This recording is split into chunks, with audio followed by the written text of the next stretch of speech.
ህይወት አጭር ናት። ብዙ ጊዜ ግን የምናስታውሳት ሰው ሲሞት ነው።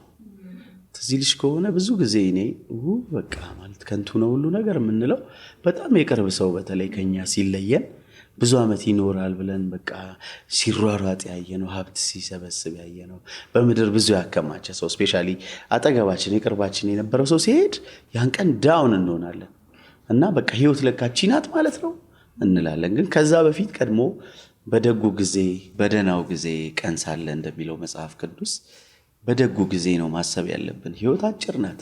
ከጥቂት ጊዜያቶች በፊት ሰዎች ሲሞቱ በጣም በተለይ የቅርባችን ሰዎች ሲሞቱ ነው ስለሞት የምናስበውና ሁሉ ነገር ጊዜያዊ እንደሆነ ምናምን የምንረዳውና አሁን ላይ ግን በቃ ማታ አግኝተ ነው ጠዋት የሚሞት ሰው በጣም ብዙ ነው።